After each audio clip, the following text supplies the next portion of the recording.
Picture this. You're about to take what ancient Romans considered the most civilized bath of your life. The marble gleams, steam rises like ghosts from heated pools, hundreds of naked bodies press against yours in the warm water, and then you notice the oil slick floating past your face contains someone else's scraped off dead skin. The water hasn't been changed in 3 weeks. That sponge the man beside you just used to wipe himself? You're next. Welcome to the real Roman baths, where history's most celebrated hygienic ritual was actually a disease-brewing nightmare that would shut down every health department in the modern world. I'm about to shatter every romantic notion you've ever had about ancient civilization. If your stomach turns easily, this isn't for you. But if you want the unfiltered historical truth that textbooks conveniently ignore, stay with me. Before we dive into this cesspool of history, smash that like button if you're ready to have your mind blown, and subscribe so you never miss our deep investigations into the ancient world's darkest, most disgusting secrets that scholars won't tell you. Let me paint you the scene properly. The Thermae, that's what Romans called their public baths, weren't just bathhouses. These were architectural monsters. The baths of Caracalla, over 1,600 people could soak simultaneously in those marble halls. The baths of Diocletian held 3,000 sweating naked citizens at once. We're talking about complexes that made modern spa resorts look pathetic. Inside these marble palaces, you'd find exercise courts, libraries where philosophers debated, manicured gardens, massage chambers, food stalls selling roasted meats and honeyed wine. Some even housed brothels tucked into convenient corners. Satisfy your physical desires, then wash away the evidence. How thoughtfully efficient. Every Roman, regardless of status, visited the baths daily. Senators shared pools with slaves. Merchants soaked beside soldiers. The Emperor Hadrian supposedly bathed shoulder to shoulder with common legionnaires, all equal in their nakedness. It was your gymnasium, your country club, your coffee shop, and your business networking event, compressed into one steaming, crowded experience. Admission was dirt cheap, sometimes completely free during festivals. The baths were democracy in its most literal, naked form. Sounds like paradise, doesn't it? A utopia of cleanliness and social equality. Here's the horrifying truth lurking beneath that beautiful facade. These baths were absolutely monumentally disgusting. The Romans genuinely believed they were the cleanest civilization on earth. They wrote extensive treatises about bathing's health benefits. They mocked Germanic tribes as filthy barbarians, specifically because those northerners lacked public baths.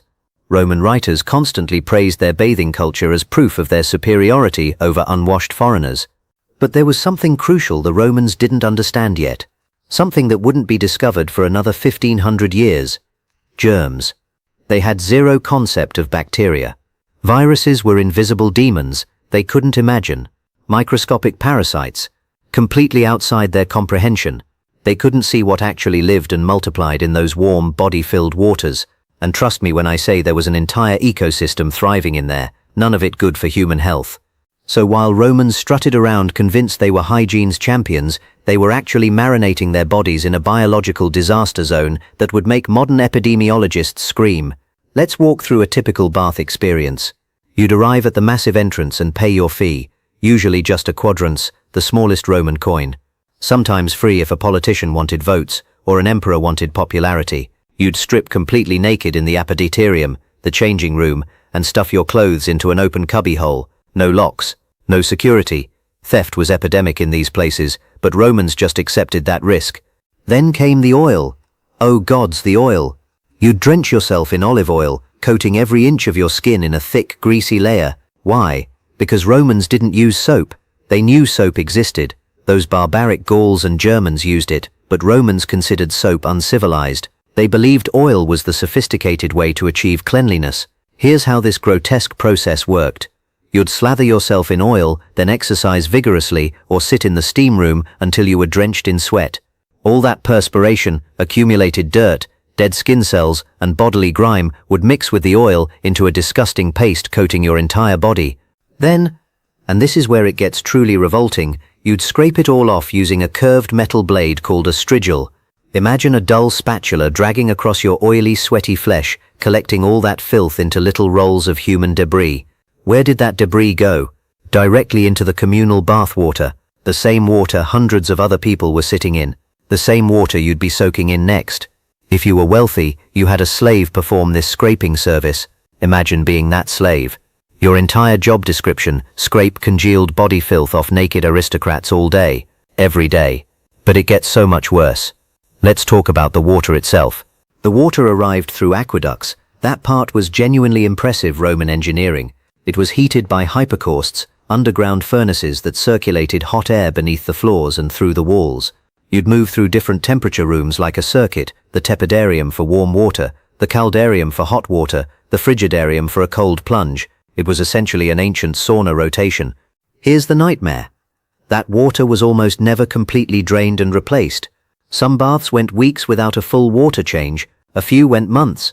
They'd top off the pools with fresh water to replace what evaporated, sure, but the base water just sat there, accumulating everything. Think about the mathematics of this horror.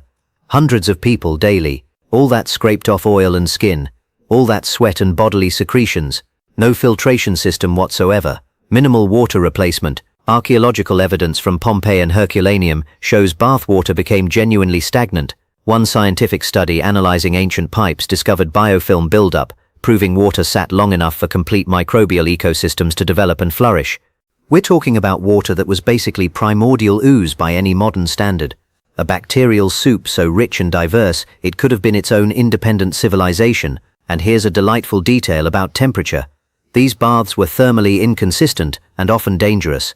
The caldarium could reach brutally hot temperatures between 120 and 140 degrees Fahrenheit. Romans would actually compete to see who could endure the hottest water longest. Showing off your heat tolerance was a masculinity display. Some people literally cooked themselves. The historian Pliny the Elder documented multiple cases of people fainting or outright dying from heat exposure in the baths. Oh, and about those oils. They weren't pure olive oil. Romans used perfumed oils, many containing lead and other toxic heavy metals. Mercury was a popular ingredient in various skin treatments. They were literally rubbing poison into their skin, then scraping it off into water that everyone shared. Absolutely brilliant. Okay, we've covered the basics of this horror show. Now let's discuss the truly disgusting aspects. Ready? No. Too bad. You're already here.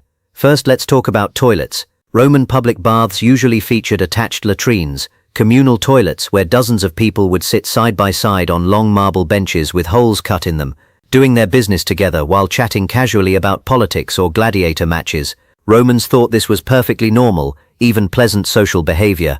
But here's the part that'll haunt you. Toilet paper didn't exist. Instead, Romans used a tersorium, also called a xylospongium, a natural sea sponge attached to a wooden stick. You'd wipe yourself with it, then rinse it in a channel of flowing water at your feet.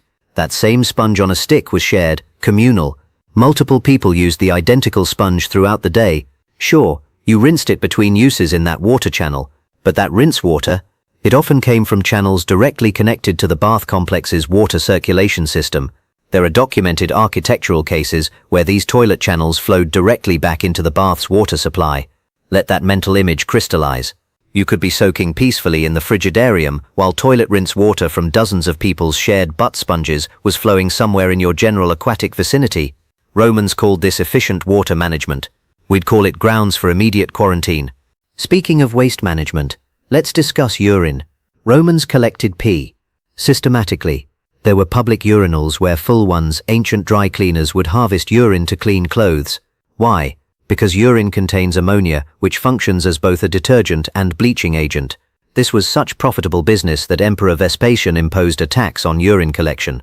When his son complained that taxing piss was undignified, Vespasian held up a gold coin and declared pecunia non olet, money doesn't stink, meaning revenue is revenue regardless of its source. That phrase is still used today.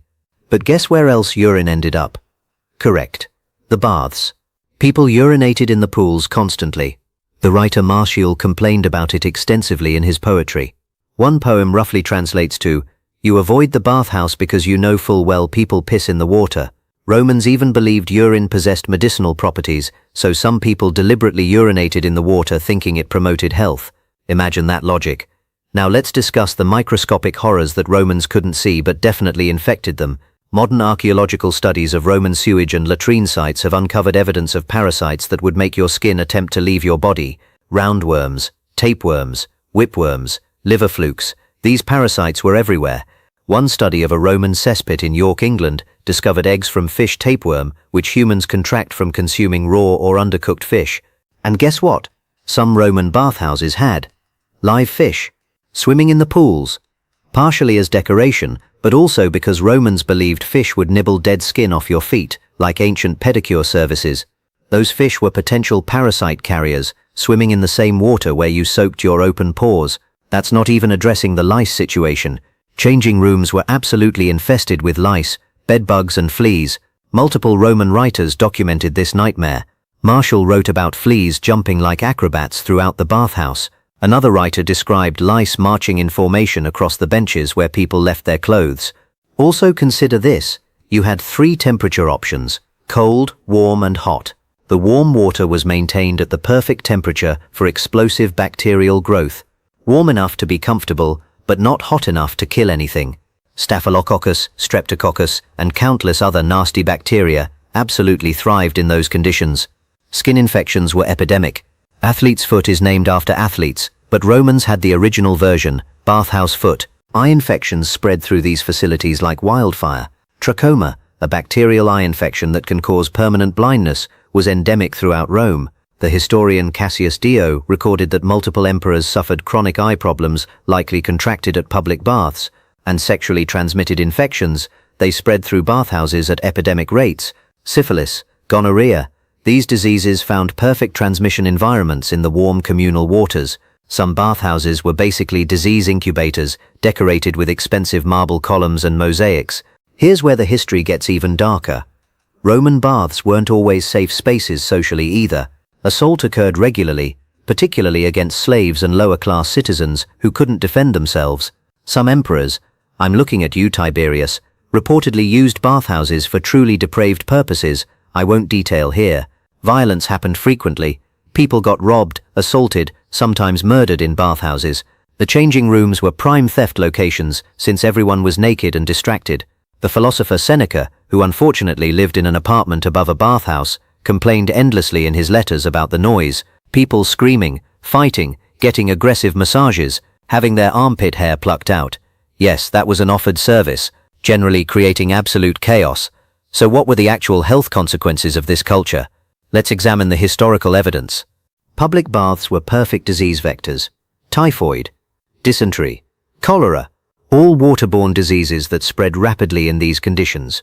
The Antonine Plague, which killed millions across the Roman Empire in the 2nd century CE, likely spread faster specifically because of bathhouse culture. People would go to the baths even when sick because bathing was so deeply ingrained in daily routine. They'd bring their illnesses directly into the perfect transmission environment. The physician Galen, the most famous doctor of ancient Rome, actually warned about bathhouse risks. He noted that people who bathed too frequently or stayed too long often became ill, but his medical advice was largely ignored because baths were too central to Roman cultural identity to abandon. Here's the deeply ironic part. Romans thought barbarian tribes were disgusting specifically because they lacked public baths. But those barbarians who bathed in cold rivers and streams were probably genuinely cleaner. They weren't marinating in other people's accumulated filth. Some Germanic tribes practiced daily cold water bathing, which, while uncomfortable, is far more hygienic than sharing a warm bacterial soup with hundreds of strangers. Some historians have theorized that Roman bathhouse culture actually contributed to the empire's eventual decline, not as a primary cause. That's far too simplistic, but as a contributing factor. The chronic disease burden, especially waterborne illnesses and parasitic infections, weakened the population over generations. Lead poisoning from water pipes and lead-based cosmetics used at baths didn't help either. Lead makes you cognitively impaired, violent, and infertile. Not exactly ideal characteristics for maintaining a vast empire. The upper classes who bathed most frequently and used the most cosmetics suffered the highest lead exposure levels. Okay, let's be fair for a moment. No civilization at that time understood germ theory. Romans weren't idiots operating in bad faith. They were acting rationally, based on the knowledge available to them. They understood some hygiene concepts. They recognized that being completely filthy was harmful. They knew that exercise and sweating provided health benefits. Their engineering, the aqueducts, hypercausts, drainage systems, was legitimately impressive and influenced architecture for centuries afterward. And the social aspect, that was actually psychologically healthy. Regular social interaction, stress relief through heat therapy, exercise. These are genuinely beneficial activities. Modern saunas and spas operate on similar principles. Romans just didn't understand microbiology, so they couldn't prevent disease transmission despite their best intentions. Today's spas, bathhouses and hot tubs owe a direct lineage to Roman thermae, but thankfully, we've learnt a few critical things in the past 2,000 years. Modern pools and spas use chlorination, filtration systems, regular drainage schedules, health codes with actual enforcement. We have soap, we have individual towels, we don't share butt sponges. Thank every god that ever existed. But here's a sobering modern thought. Hot tubs and public pools can still harbor dangerous bacteria if not properly maintained. Hot tub rash is real, caused by Pseudomonas bacteria. You can contract Legionnaire's disease from poorly maintained spas. So we haven't completely solved the problems Romans faced. We've just minimized them with science and regulation. Next time you're at a hotel hot tub at 11 p.m. and you see that guy who definitely looks like he hasn't showered, remember it could be worse. It could be ancient Rome. At least there's chlorine now. At least there are no communal butt sponges. So there you have it.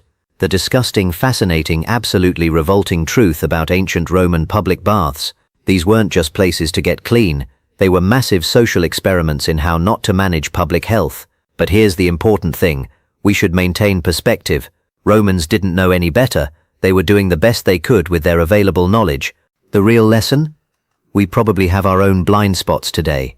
Things that future generations will look back on with the same horror and disbelief. What are we doing right now that people in 2225 will consider barbaric and disgusting? I genuinely want to know what you think. Drop your thoughts in the comments below because I'm fascinated by this question. What are our modern equivalents to the communal butt sponge? Tell me your honest opinion. I'll read every comment. If you found this as mind-blowing and revolting as I did, smash that like button because it genuinely helps this channel reach more people. And subscribe so you're notified when we release our next deep dive into the shocking, unfiltered realities of the ancient world that your history professor definitely didn't teach you. Thanks for staying with me through this journey into Roman filth, and I'll see you in the next investigation into history's darkest secrets.